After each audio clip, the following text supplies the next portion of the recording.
When I first saw the vineyard, sunlight spilled across the rolling hills like liquid gold. The air smelled of ripe grapes and earth, the kind of scent that wraps around you, promising peace. I remember standing there, heart full, thinking how perfect it would be for my sister's wedding.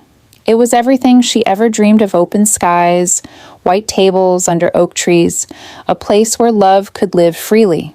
My name is Clara, and for most of my life, my sister Elena was the one person I thought I truly knew. We weren't just sisters, we were best friends, secret keepers, two halves of the same heart. After our parents passed, I became her protector.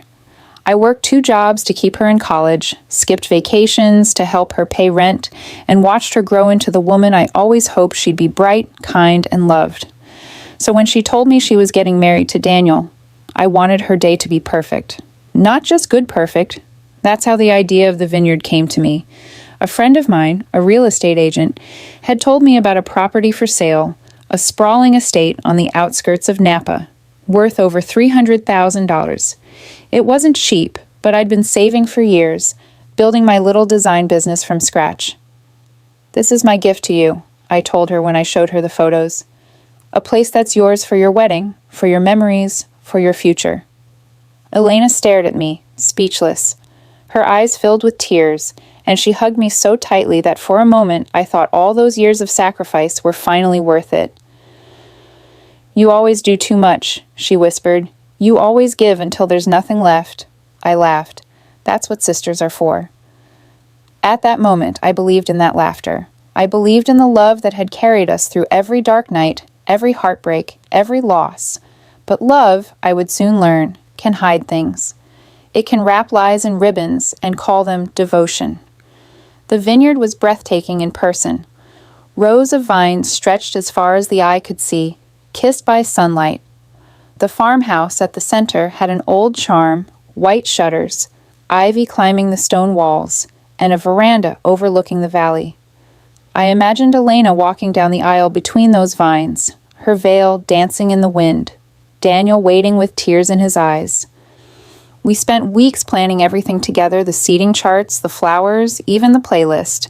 She wanted a rustic theme, something simple but elegant. I was happy to take charge. It made me feel useful again. But then small things started to feel off. One evening, I stopped by unannounced to drop off some decor samples. I saw Daniel's car parked outside, but when I walked in, the air in the room felt thick. They were sitting together, but not the way lovers do not close, not relaxed. Elena's eyes were red. Daniel looked like he'd seen a ghost. They both turned toward me quickly. "Clara, we were just talking," Elena said, forcing a smile. I didn't. Ask questions then. I told myself they were just nervous. Weddings are stressful. But something about Daniel's expression lingered in my mind, like a whisper I couldn't quite catch. As the wedding drew closer, the vineyard became a second home. I'd arrive early to oversee deliveries, meet florists, coordinate catering. Elena seemed distracted lately, checking her phone often, avoiding eye contact. One morning, I caught her outside, standing near the vines, crying quietly into her hands. "Elena?" I called softly. She wiped her tears quickly, turning toward me. "It's just nerves," she said. "Big day, big feelings." I smiled and nodded, pretending I believed her. But that night, when I got home, I found a message on my phone from an unknown number. It was just one line. "You don't know who your sister really is." I froze. My first instinct was to delete it, but something in me, maybe the same instinct that had protected Elena all her life, told me not to. I tried calling back, but the number was disconnected. Sleep didn't come easy that night. I kept seeing her face, the tears she thought I didn't notice, the strange distance between her and Daniel. I told myself it was all stress, but deep down, I knew better. The day before the wedding, everything was set. The vineyard was glowing fairy lights draped across the courtyard, candles ready for sunset. The air smelled of roses and grape leaves. It was perfect. Elena arrived late that evening to walk through the setup one last time. I was waiting for her near the archway when she approached, her face pale, eyes rimmed with red. "Clara," she said softly, "we need to talk." I smiled, assuming it was just pre-wedding jitters. Everything's ready. You don't have to worry.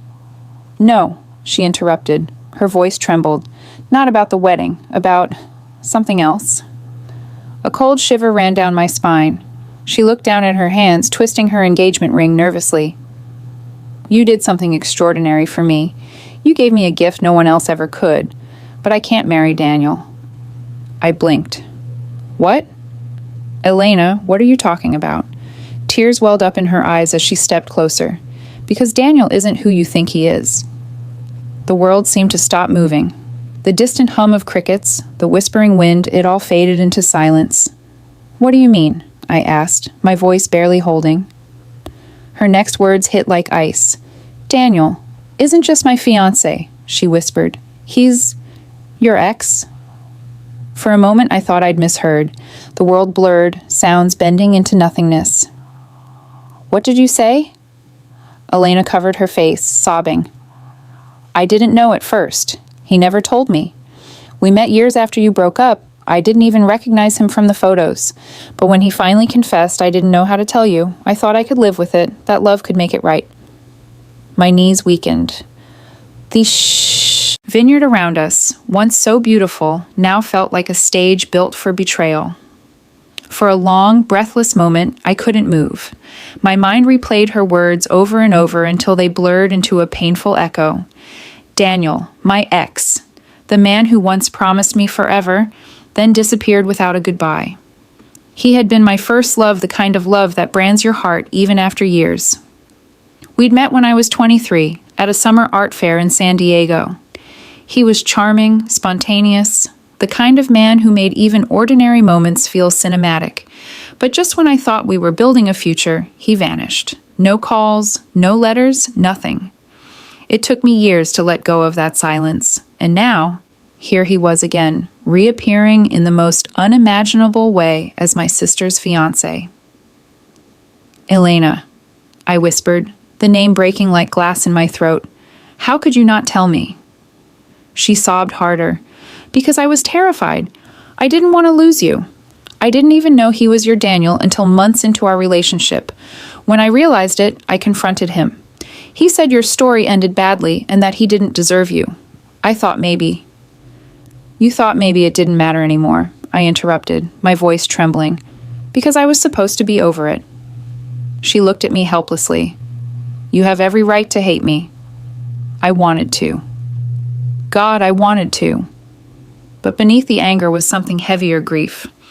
Not for Daniel, not even for the past, but for the sister I thought I could trust with every part of me.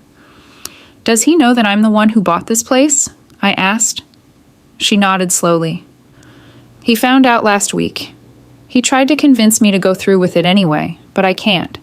Not after seeing what this gift meant to you. I took a deep breath, my heart pounding so loud it drowned out the wind. Where is he now? He left this morning. He said he needed to think. Of course he did. Daniel was always good at leaving when things got hard. I turned away, staring out at the vineyard, those endless rows of vines I'd poured my heart into. For weeks, I'd believed this place would be where my sister's new life began. Now, it felt like the ruins of everything I'd lost. That night, I didn't sleep. I walked through the farmhouse, running my hands along the walls, the tables, the arches I'd built dreams around. Every flickering candle felt like a memory burning out. Around midnight, I stepped outside. The sky was a deep indigo, scattered with stars. The air was cool, the grapes heavy on their vines. For the first time, the vineyard felt unbearably quiet. That's when I heard footsteps. Clara, a voice called softly behind me. I didn't need to turn around to know who it was. Daniel stood a few feet away, his face pale under the moonlight, the same face that once made me believe in forever. I figured you'd come here, he said quietly. You always needed air when things felt too heavy. I didn't answer. The silence stretched between us like the years we'd lost. He took a hesitant step forward. I didn't mean for any of this to happen. I laughed bitterly. That seems to be your pattern, doesn't it? You never mean for things to happen, they just do. He sighed. Clara, I was a coward. When I left you all those years ago, it wasn't because I stopped loving you. It was because I found out I couldn't give you the life you wanted. I was broke, drowning in debt, and ashamed. I thought disappearing would hurt less than disappointing you. Congratulations, I said coldly. You managed both. He lowered his head. I didn't know Elena was your sister. When I found out, I wanted to tell her, but I thought maybe you'd moved on. Then you showed up that day and I knew I couldn't hide it forever. I crossed my arms, trying to steady myself. So what now? You think an apology fixes this? You think you can break one sister's heart and marry the other? He shook his head. No. I ended things with Elena this morning. She deserves someone who isn't haunted by the past. For a moment, neither of us spoke. The night air hummed with the weight of everything unsaid. I never stopped loving you, Clara, he whispered. I looked at him, really looked, and saw not the man I once loved, but the ghost of who he could have been. The years had changed us both. I wasn't the girl who waited by the phone anymore. I was the woman who bought a vineyard out of love, not longing. Maybe once, I said softly, but love without honesty isn't love at all. The next morning, Elena came to me again. Her face was swollen from crying, but her eyes held a fragile calm. He left, she said quietly. I nodded. I know. She took my hand, hesitating. I don't deserve forgiveness. Maybe not, I said, but you deserve peace, and so do I. She nodded, tears spilling silently. I'm so sorry, Clara. I squeezed her hand.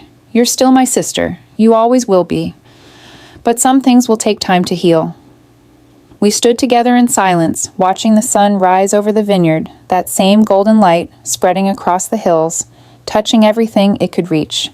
It looked different now, not like a dream, but like something real, something earned. A month later, I put the vineyard up for public events, weddings, retreats, small gatherings. It became a place where other people's beginnings could bloom, even if mine had ended differently. Elena visited often, helping with the guests, planting new vines, slowly rebuilding the bond we'd nearly lost. One evening, as we stood under the same oak tree where I had once imagined her wedding, she looked at me and said, You could have walked away, but you stayed. You always stay. I smiled faintly. Someone has to make sure the vines keep growing. She laughed softly, and for the first time in months, it sounded like music again. Life didn't give me the ending I expected, but it gave me something better. Clarity, strength, the quiet understanding that love, no matter how broken, still finds ways to heal. I realized the vineyard wasn't really for Elena, it was for us both, a symbol of what we lost and what we chose to rebuild anyway. And every time I walk through those rows, I remember forgiveness doesn't mean forgetting. It means planting new roots, even when the ground still trembles beneath you. Because sometimes the most beautiful things grow right out of heartbreak.